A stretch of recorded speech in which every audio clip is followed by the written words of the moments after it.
Ladies and gentlemen, welcome to On the Mic with Mike, the best business radio program around. We're the best because we bring you the best guests. We're talking about important topics.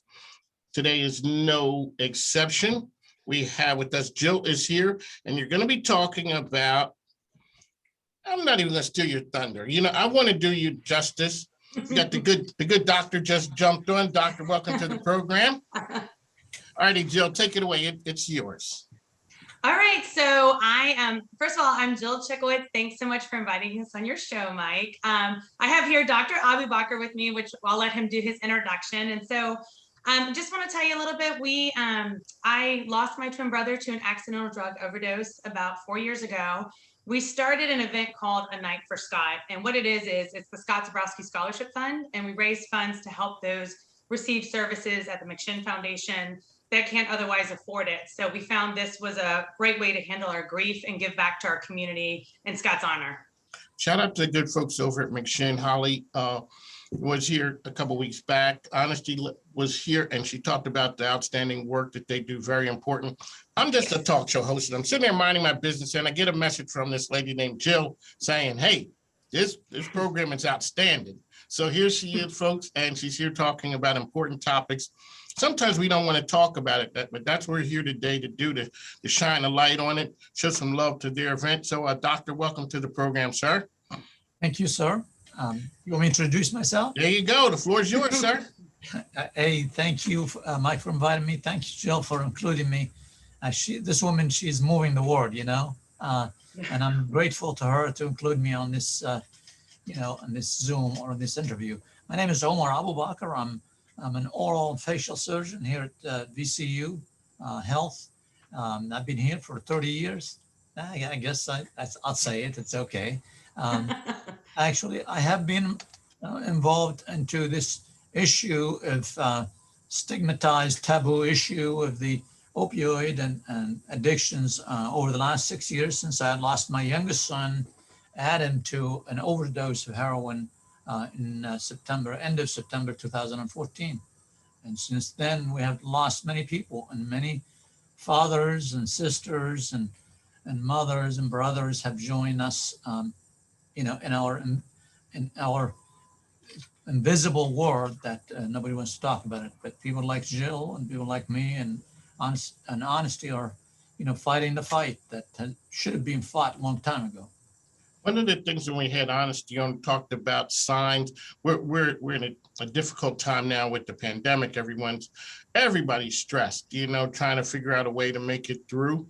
When a tragedy happens, the world, I guess, comes around you, and then the world goes back to what's happening, and you guys are left with the pain. What can you tell our listeners that ways to help get over that pain, or also ways that they can see signs that there may be some trouble that they need to take a look at? Go ahead, Jill. Yeah, Omar, do you want to start off? I mean, he's got a lot bigger background with this. I would just offer that, I think, isolation is the worst thing that you can do from someone that is struggling with depression or, mental health or substance use disorder. I think it's critical that they're not isolated. And that's what COVID has done to people. It's not allowed them to go to 12-step programs, go to counseling, get around others that they need for support. I think AA meetings are extremely critical for people struggling with, substance use disorders, mental health. I think this has really done a number on our community and the person struggling. Omar, you can probably back me up a little bit and give a little more insight on it too. Yeah, of course, I think our lack of understanding of the addiction, substance use disorder, really is the reason for not only the prevalence or the high prevalence of this issue, but the fatality of it, how fatal it is. Clearly, people with substance use disorder are, and for that matter, all forms of addictions are a process of self-medications. People, when they have depression, have anxiety, have other genetic issues that are related to that box, and we call the brain, and they have some form of illness that diagnosed or undiagnosed. And one way to manage it, that sometimes they can't, that were not diagnosed, and sometimes they don't have access to be diagnosed, They go and self-medicate themselves, whether it's alcohol or cigarettes or opioid. And of course, this pandemic exaggerated that isolation, that mental isolation. A lot of us think of the pandemic as a physical isolation. We stayed home and we watched TV and Netflix and binge on. For these people, it's a mental isolation. They were already mentally isolated because they felt different. And then the pandemic came in, deprived them from the human contact that they have, deprived them of their friends, deprived them from treatment. And it's only added salt to the wound of their brains. The wound inside their brain is being further salted by that isolation that a lot of us deal with it, like I said, with Netflix, or deal with it with, FaceTime or calling or Zooming. These people, that doesn't work for them. So it's really have taken a toll on the country on top of the pandemics that are already there. A lot of us really didn't realize how much of social creatures we were until we weren't able to be around other people. And I'm an introvert. So when it gets tough after a while for the introverts, it's kind of like, okay, we need to get back out because, we need to have interactions with others. Okay, Jill, a tragedy happens. How do you turn that into a night with Scott? So I can tell you a little bit about Scott's story. So long story short, Scott's my twin brother. So, and I say Scott is my twin because he's still my twin. That's never changed. He had a childhood trauma of a girlfriend that was killed in a car accident. Instead of, probably dealing with it, he started smoking marijuana. This is when we were 17. And, I didn't think too much of it, which I'm not condoning it, but, it was high school. And it really went into his adulthood. He moved out to California, ran a gym, was really healthy, loving the life. He had a back injury. And so he was put on Oxycontin through workers' compensation. And as soon as he got on that opioid, he was like alive. It was like something changed in him. And he became fully addicted until he had his prescription yanked. So he got an illicit drug from a friend that he thought was Oxycontin. And he ended up taking a pill and dying in a Starbucks parking lot, getting into his car. I always tell people that story because I don't know about you. I mean, Omar knows. When you hear about those people that are addicts, it's those people that live under the bridge. It's not this vibrant, good-looking guy that lives at the beach and runs a gym. It's someone who's, it's not what you think. And it was really important when Scott died. First of all, it's devastated me. It's been 4 years and there's not a day that I haven't cried. I cried this morning before coming on. You need to get it out a little bit. But I think it's important that we tell his story because he didn't intend to kill himself. He didn't want to die. He was taking a pill because he was in pain. He was in pain because he was fully addicted to opioids.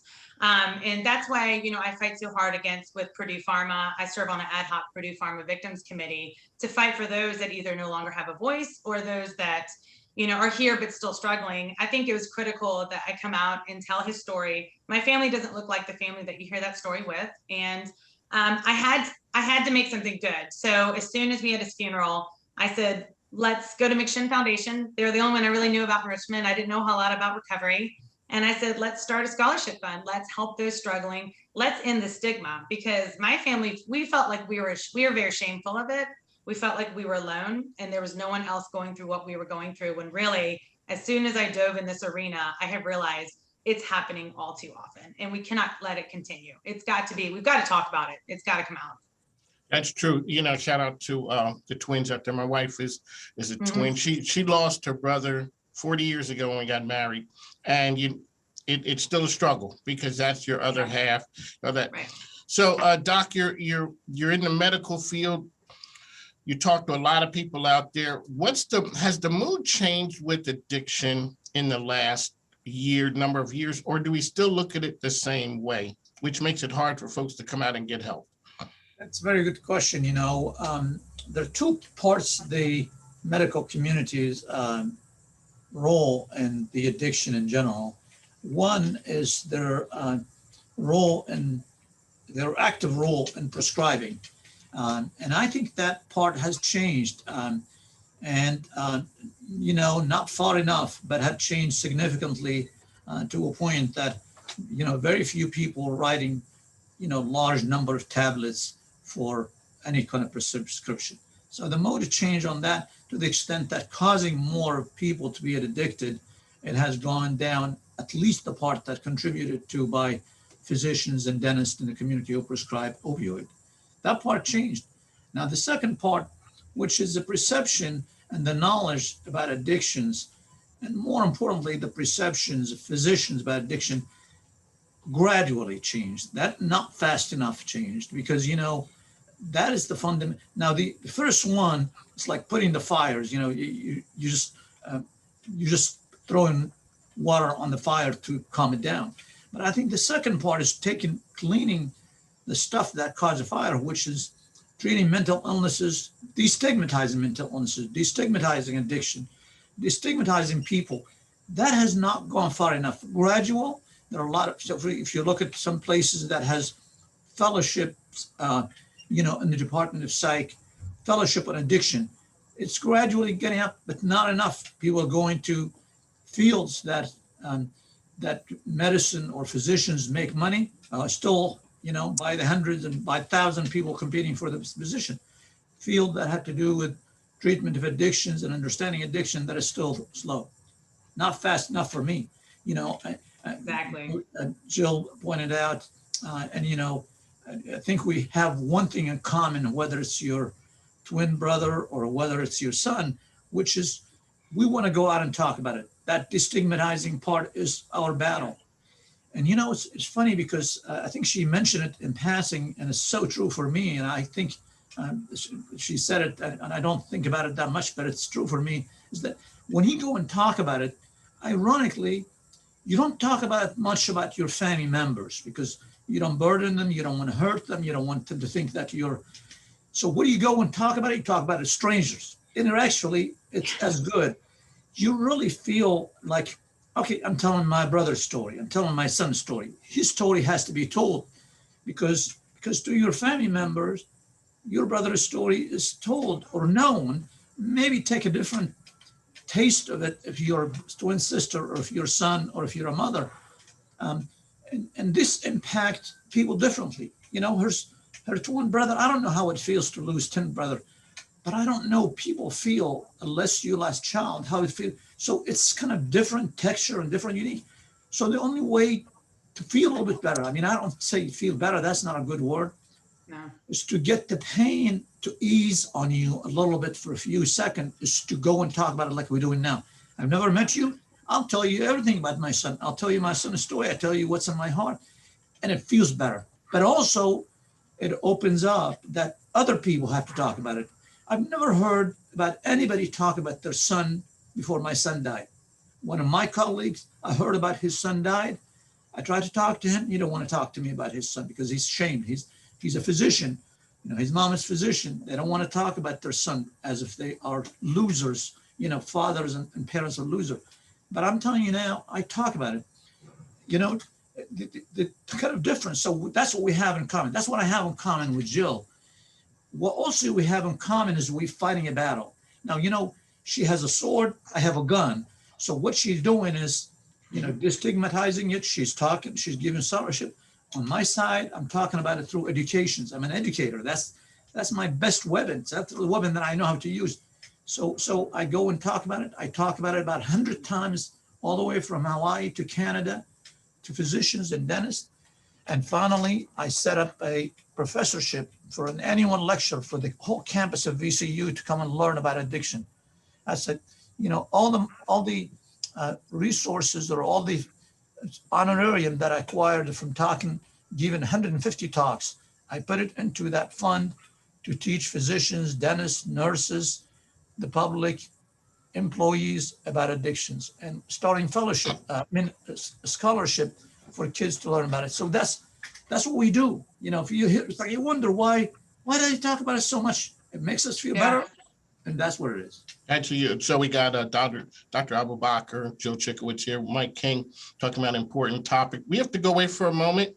Sure. We'll be back. So Jill, then you're going to give us more information on your event, and also we're going to have you guys back again because this is something that's really important and we can't do it justice in this amount of time. So we're going to have you back again on the mic with Mike. We bring you the Game Changers out here. We'll be back in just a moment.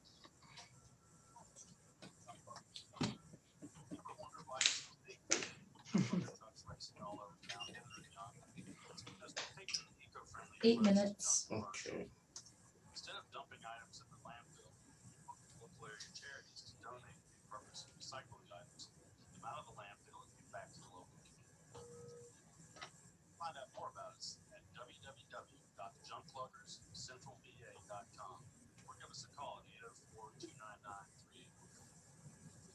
for an affordable space to grow, and Lyco is a great choice. Our office market lease rate is 30% below.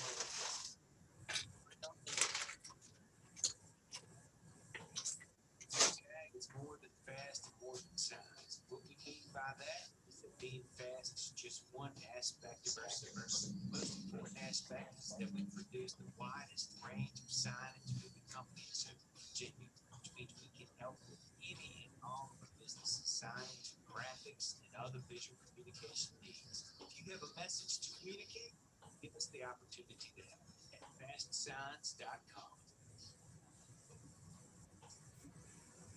Welcome to J. Bella Photography. We offer weddings, portraits, boudoir, and event photography. We also offer hair and makeup for a complete confidence boost, capturing memories and building confidence for women every day. You can find us on Facebook at JBellaRVA, and you can also find us on Instagram at JBella_photography RVA.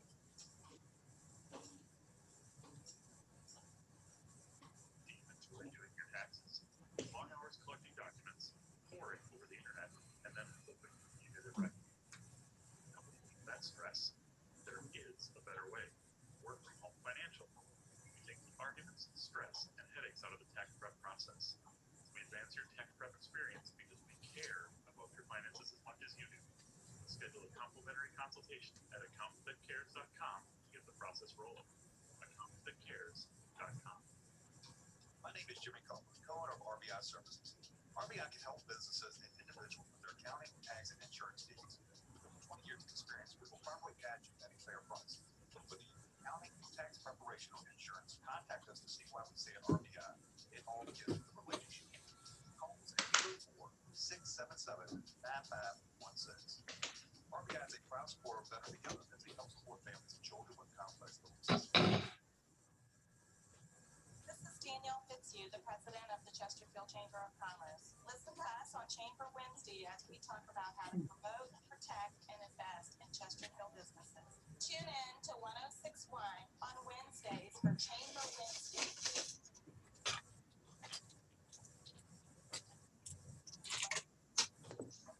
Find the Chesterfield Chamber of Commerce at chesterfieldchamber.com or social media account Chesterfield Chamber VA. Hello, Danielle Gilbert, the owner and HR strategist of Manifesting Consulting, HR firm here in Richmond, Virginia. On Thursday, every Thursday, you can catch me live on my King is talking about all things HR. And to hear any tips, trends, or questions,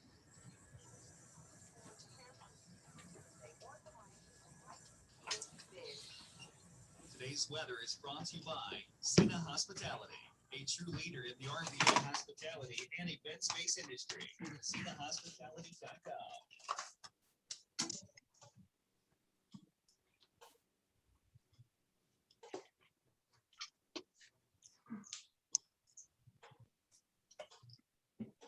Ladies and gentlemen, welcome back to On the Mic with Mike. We're here with you daily. Weather for today, we're sponsored by our good friends over at Sina Hospitality. 1 second here. Thunderstorms today. So high of 79, low of 48 this evening. Chance of precipitation 62%. Isolated thunderstorms in the morning, and then we're going to have cloudy parts in the afternoon. Winds out of the southwest 10 to 20%, out of 10 to 20 miles an hour, and a chance of rain is 60%. So sunset this evening at 8:08. Mike King, Jill is here with us. Dr. Abu Bakr is with us talking about a very important topic, but also one that needs to be heard. Jill, so let's talk a little bit about the event that you have coming up.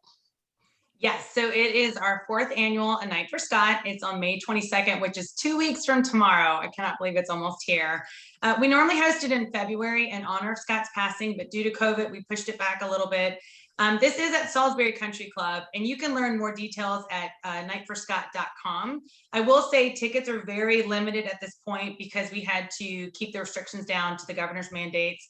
It's a lot of fun. We do have 2020 Miss America, Camille Schreier speaking.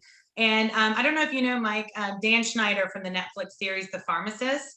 He's an incredible speaker. He's lost his son. He's coming to speak as well. So we have a really good all-star lineup We also have a friend, Lonnie Baldwin. He serves on our board and he's in recovery and has this incredible story to share as well. We've got music from Thai 97, Weekend Plans, live auctions, silent auction. We have an auctioneer, food, dessert bar. It's really awesome. I will say we are going to do it hybrid this year. So we will live stream it from our All for Scott Facebook page, as well as have people inside. We're also doing an auction app and the bids will start a week out. So that's 1 week from tomorrow. So if you can't make it in person, you can still participate. We are still looking for some sponsors from local companies. We advertise your business. It's tax deductible. It's great to give back to your community. So it's really an amazing night. I'm really looking forward to it. One of the things that we talk to folks about when they come here, so Dr. Abu Bakr, we talked about what gives you hope. Sir, you're a physician. You're speaking for your physician folks out there. What gives you hope these days? Sometimes things are kind of murky out here, but I always wonder, what gives you hope, sir? You know, I actually wrote a piece that I submitted and have not been published, but See, I knew that. That's why I asked you. I was waiting for, the world is waiting for you to drop that on us. So let us know. you know, I think if you look what we'll be going through as a country over the last, you know, I mean, at least over the last 18 months or 14 months or 15 months, I lost track of it. We were locked in our homes. We were not sure when this is going to end. We were not sure if we're going to die or our loved one is going to die. And there are people who have lost family members. But you know, I think we came out of it. We made a vaccine that is record time. Medicine never stepped in to make a vaccine and get us out of trouble as fast as we did. And we, you know, we could breathe now. I mean, I could go out and take a breath without the mask on. I mean, I'm talking outside. I'm inside my office, I do, but as soon as I step out of my office, I think we got out of it in ways that mentally got out of it. We have not got out of it completely. So when I look at that, I said, you know, it used to be take 10, 15, or 20 years for vaccines to be developed. We developed vaccine and vaccinated people in less than a year. You know, I said that gives me so much hope that medicine one day, it will pay attention to addictions and take care of it the same way it took the pandemic. I may die and not see that, but I'm hoping that before I die, I see them putting that much energy and that much, you know, concentration. And I know if medicine put their mind into it like they did with the pandemic, and I know the pandemic killed more people in a short period of time, but the addiction had killed many more people over just the last 10 years. I mean, we lost more than 500,000 over the last 10 years alone as a country. So it's given me hopes that medicine is capable, the society is capable, politicians are capable. It's just one day that maybe I hope that they do the same thing for addiction as they did for the pandemic. Appreciate it. Thank you. Jill, what gives you hope out there? It's funny. I'm going to echo Dr. Abu Bakr. I say the same thing. You know, the way this country came together and jumped in with this pandemic and got this vaccine, and everybody was so involved and educated, wanted to learn as much as we could. That is my hope for addiction. I was ignorant on the subject. I thought my brother didn't want to work. I thought my brother wanted everybody to pay his bills. I didn't realize that it was a disease of his brain. I didn't realize the pain that he was in. I never understood it. Dr. Abu Bakr and I met right in the beginning, and he has educated me so much. I have thrown myself into the deep end of the pool to try to understand this and tell people around me. I want to raise the awareness and educate the others so it doesn't keep happening to loved ones. I can't watch it continue to happen. It's too devastating. So my hope is that we as a country will take it more seriously. You know, our government will get involved, legislation. We have to take this more seriously and help those who are struggling. It's imperative that we do so. On the mic with Mike, Jill Chikowitz, Dr. Abu Bakr is here with us. I'd like to thank you folks for coming in. Jill, let's have a conversation offline about how the program can do something for your event that's coming up. Dr. Abu Bakr, how can people find you out there, sir? I'm at vcu.edu. professor at the university. They can call me or find me online at any time. Facebook. Facebook. You'll Social find- media, that's where everybody goes, Hey, right? you should just Google him. That's all you gotta do. The man is famous. Yeah, look up Abubaker. You'll see story after story and news articles, and he's quite impressive. There So you go, thank Jill. How can people find you out there? So Facebook, our All for Scott Facebook page is always an important one to find. We have a Night for Scott Instagram, and then Jill Chickowitz on Facebook as well, and a nightforscott.com too. It's a pleasure out there talking to you. So, Jill, we got to have you back on the program. It's a very love important topic. So, on the mic Yes. with Mike, we are here daily, Monday to Friday, ESPN Richmond, 106.1. That's where we're coming to you from, talking to the game-changing folks out there. Important topics, giving light to something that's out there. So, on the mic with Mike, I'd like to thank you guys for coming in. We'll talk to you on the other side. Take care now. Take care. Thank you. Have a good Thanks one. now. Bye-bye. Bye-bye.